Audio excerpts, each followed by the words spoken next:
जो तू मिटाना चाहे जीवन की तृष्णा,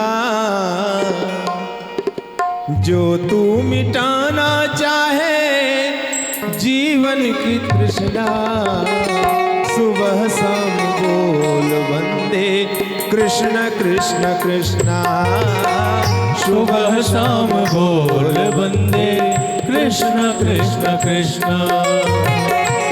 जो तू मिटाना चाहे जीवन की तृष्णा, जो तू मिटाना चाहे जीवन की तृष्णा, सुबह शाम बोल वंदे कृष्ण कृष्ण कृष्णा, सुबह शाम बोल वंदे कृष्ण कृष्ण कृष्ण।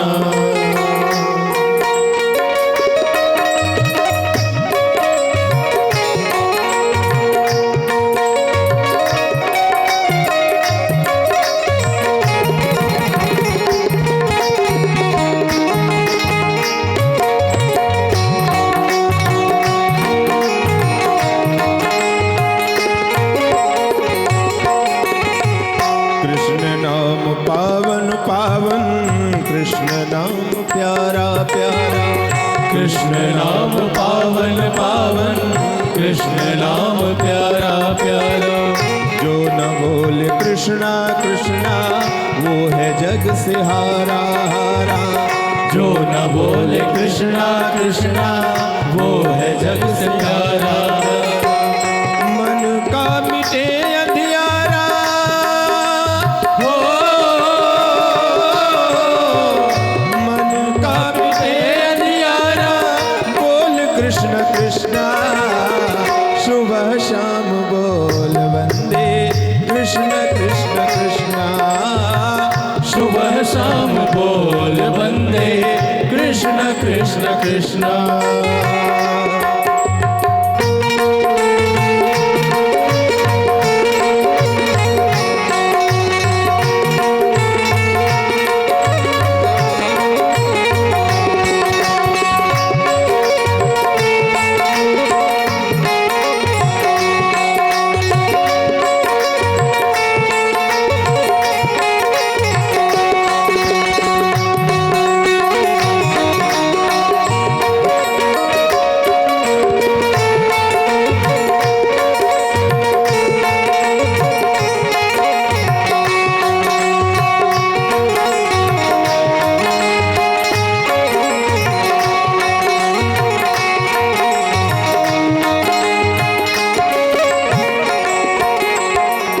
जिसको मिली ना पीड़ा दुख का दर्द क्या जाने, जिसको न मिली ना पीड़ा उसका दर्द क्या जाने। जो न गाए कृष्णा कृष्णा नीति धर्म क्या जाने, जो न गाए कृष्णा कृष्णा नीति धर्म क्या वो जाने। चाहो अगर अंधियारा, हो चाहो अगर उजियारा, बोल कृष्ण कृष्णा, सुबह शाम बोल वंदे कृष्ण कृष्ण कृष्णा, सुबह शाम बोल वंदे कृष्ण कृष्ण कृष्ण। सुबह शाम बोल वंदे कृष्ण कृष्ण कृष्ण, हो सुबह शाम बोल वंदे कृष्ण कृष्ण कृष्ण। जो तू मिटाना चाहे जीवन की तृष्णा, जो तू मिटाना चाहे जीवन की तृष्णा, सुबह शाम बोल वंदे कृष्ण कृष्ण कृष्ण, हो सुबह शाम बोल वंदे कृष्ण कृष्ण कृष्ण। सुबह शाम बोल वंदे कृष्ण कृष्ण कृष्ण, हो सुबह शाम बोल वंदे कृष्ण कृष्ण कृष्ण, कृष्ण कृष्ण कृष्ण, हरे कृष्ण कृष्ण कृष्ण।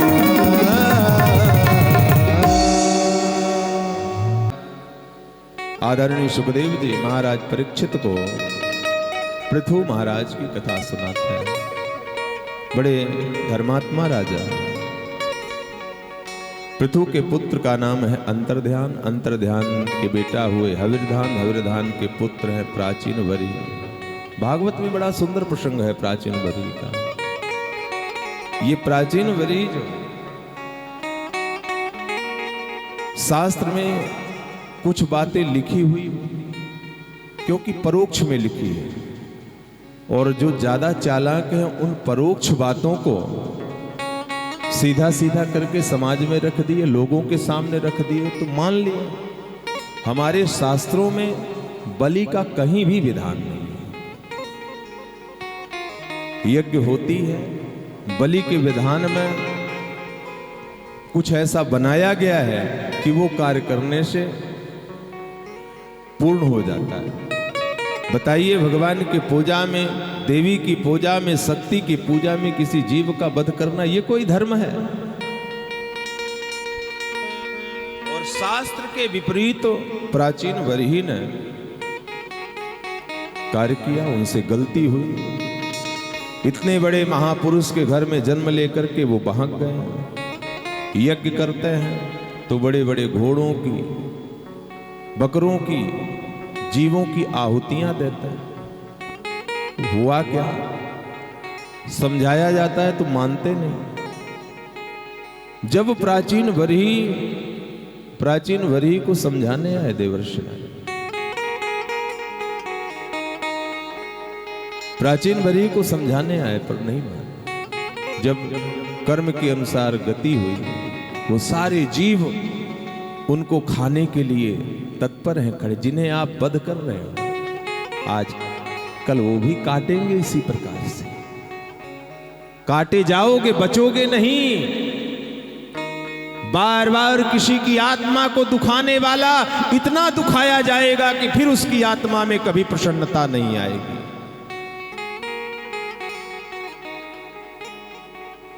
ये परिणाम है। बोया पेड़ बबूल का तो आम कहां पे हो। कर्म अगर तुम्हारा खराब है तो अच्छा नहीं हो गया।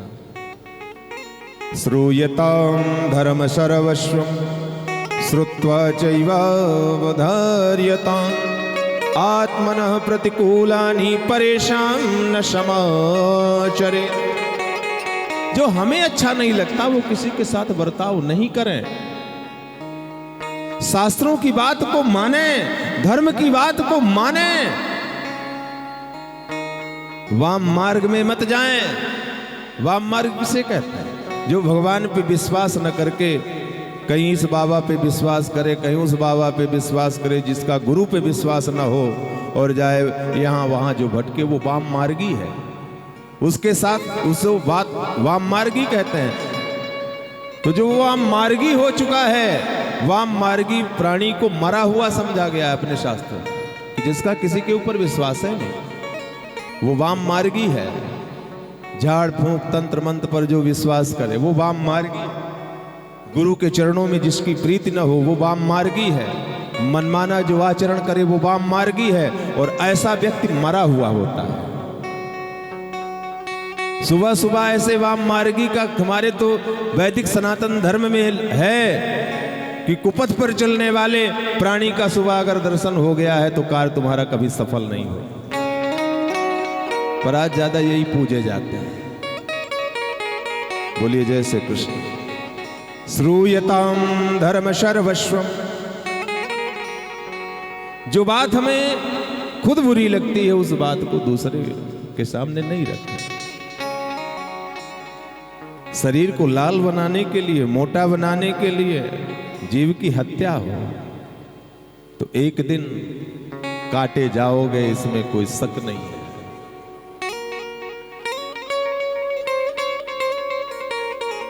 अंत में हुआ क्या? ये जीव प्राचीन वरहियों को खाने के लिए तत्पर है। नरक का द्वार खुला।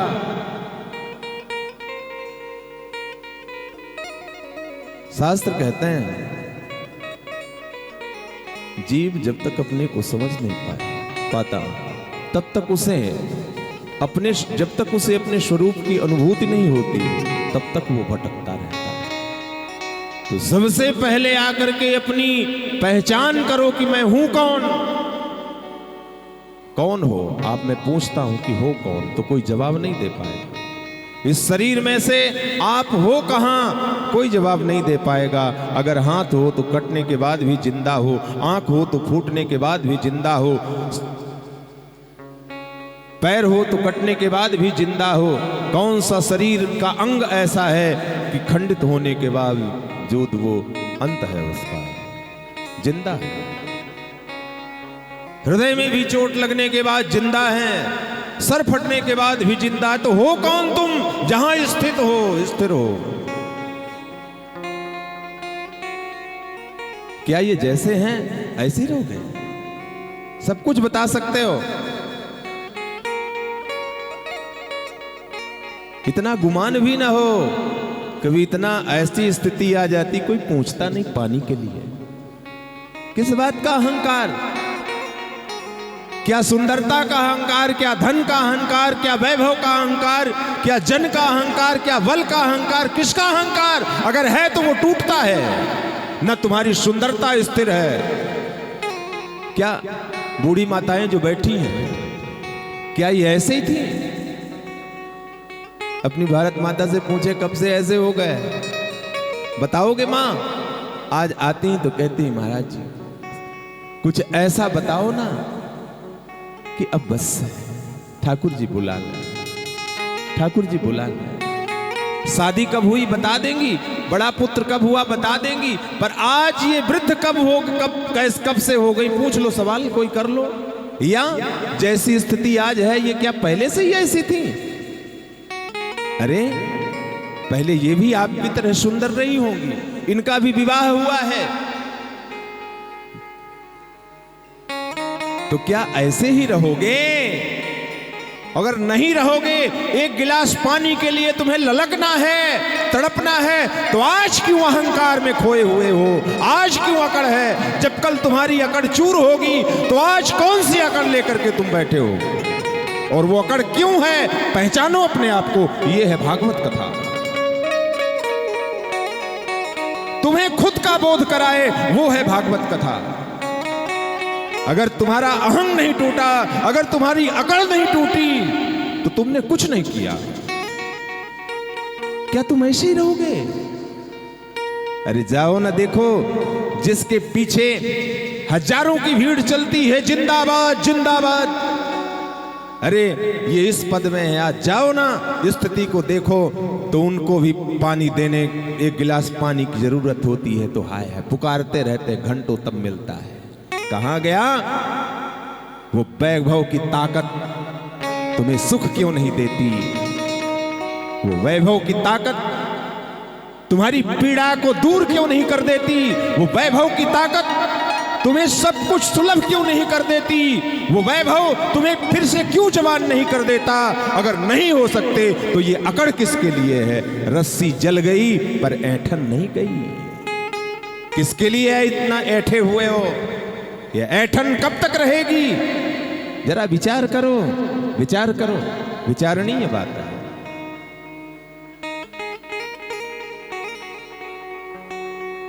बोलिए वृंदावन बिहारी लाल की।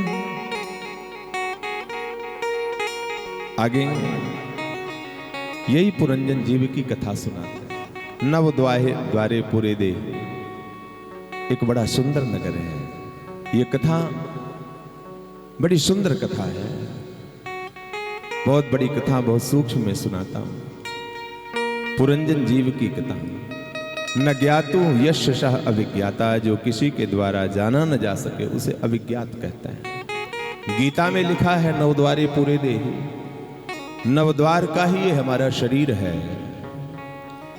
दो कान, दो आंख, दो नासिका छिद्र, एक मुख, एक उपाजित इंद्रिय, और इस शरीर रूपी नगर में प्रवेश करता है। जैसे ही नगर के अंदर वो पुरंजन जीव प्रवेश करता है, एक बड़ी सुंदर स्त्री मिलती है। पुरंजन क्या है? जीव है। ठीक है, समझना बड़े भाव से, एकाग्र मन से। वो स्त्री कौन मिल रही है उस जीव को जो उस नगर के भीतर बैठी है? देवी, आपका क्या परिचय?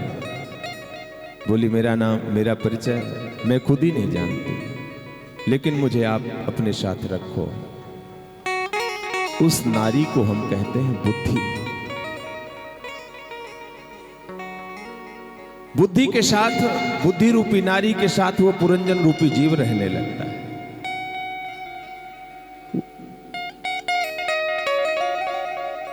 पांच ज्ञानेंद्रियां, पांच कर्मेंद्रियां। उस नगर में जब प्रवेश किया तो डंका लेकर के खड़ा है विसूचीन। ये विसूचीन क्या है? ये विसूचीन कहते हैं मन को। अब जीव ने पुरंजनी के साथ विवाह किया, वो खाती तो वो खाता, वो जैसा व्यवहार, यानी बुद्धि कंट्रोल करने लगती। ठीक है ना? बुद्धि इस जीव को कंट्रोल करती, जैसा बुद्धि घुमाती है। बुद्धि घुमा दी, चलो उठो, आप उठ पड़े। बुद्धि घुमा दी कि कुछ बोल दो, बोल दिए। जैसा वो घुमाती, यानी फिर जीव नारी के बस में हो जाता है, आगे चलता है। जैसे ही सामने देखता है कि बड़ा भारी शत्रु रह रहा है, क्या? कौन? चंडवेग, यानी काल। चंडवेग कहते हैं काल को। जब से जन्म हो जाता है मौत पीछे लगी रहती है। सारी बातों को छोड़ते हुए आप कहते हैं कि अरे भगवान ने बचाया, आज तो ऐसा एक्सीडेंट हुआ, फेसबुक में डाले और लिख भी दिए कि बिहारी जी ने बड़ी रक्षा की। पर ये आपने लिख दिया है, पर भाव कुछ नहीं है। लिख दिया है आपने, सुना दिया है आपने, पर भाव आपका कुछ भी नहीं है। अगर भाव हो कि भगवान ने बचाया है तो इतनी अकड़ हो कि रस्सी जल जाए पर उसकी ऐठन न जाए। चंडवेग कहते हैं काल को, जो उसको मारने के लिए तत्पर रहता है। उसके पास 720 गंधर्व गंधर्वणियां हैं। कैसे? 360 दिन और 360 रात्रि। और वो नगर पर चढ़ाई करता रहता है। इसकी रक्षा कौन करता है? पंचफण का एक नाग बैठा हुआ है, पंच प्राण। नगर को लूटने नहीं देता। बड़ी विचित्र बात है, लूटता नहीं। प्राण, अपान, ज्ञान, समान, उदान, ये लूटने नहीं देते। तो बड़ी विचित्र बात हुई, कैसे करें, कैसे इस नगर को लूटे, सोचता रहता है। उसके दिमाग में आया क्यों ना अपनी बेटी का विवाह कर दें। तो चंडवेग जो है अपनी बेटी यानी जरा का विवाह करता है। और यही जरा यानी क्या होता है? सब लोग जानते हो क्या होता है जरा? मतलब बुढ़ापा। तो काल, वो मौत, यानी जब जीत नहीं पाती तो फिर वो चंडवेग रूप, जो काल रूपी चंडवेग राजा है, वो जब जीत नहीं पाता तो जरा रूपी बेटी का विवाह करता है उसे जीतने के लिए। और यही जरा यानी बुढ़ापा हमारी मृत्यु का, बोलो, कारण बनता है। यही बुढ़ापा हमारी मृत्यु का कारण है। बोलिए वृंदावन बिहारी लाल की। आइए आज भोलेनाथ का सुंदर सा चरित्र प्रभु के चरणों में कोटशः वंदन करते हुए, इसके बाद बाबूजी आए हैं क्या? अच्छा, थोड़ा सा 2-2 मिनट का समय आशीर्वचन के रूप में इस आश्रम के महंत स्वामी ज्योतिगिरी जी महाराज, पहले हम 5 मिनट में अपना प्रसंग पूरा कर लें। ओम प्रकाश जी, ठाकुर जी का सती जी का आज विवाह हुआ है भोलेनाथ का। यही तो हमारा प्रेम है, यही तो हमारे धर्म की खूबसूरती है कि प्रेम परिचय को पहचान बनाता है, प्रेम वीरान को गुलस्तान बनाता है। हम तो उस धर्म के मानने वाले हैं। जिसका प्रेम पत्थर को भगवान बनाता है, पत्थर को भगवान बनाता है, स्वरूप में ही तो भगवान है। तो आइए प्रभु के दिव्य स्वरूप का दर्शन करेंगे भोलेनाथ के। बोलिए उमापति महादेव की जय। देखिए मन लगना चाहिए भोले बाबा के चरणों में। और देखिए आपको यहां ये देखना है कि हमारे वेद मंत्रों में कितनी ताकत है, कितनी खूबसूरती है, जो किस प्रकार से हमारे रोम को रोमांचित कर। एक स्तुति से चलते हैं, ज्यादा नहीं गाएंगे। भोलेनाथ की स्तुति जो कल्याण प्रद है वो स्तुति आपके समझ में नहीं आएगा, पर मैं कहता हूं देखिएगा ताकत कि आपका रोम रोम रोमांचित होगा। बोलिए उमापति महा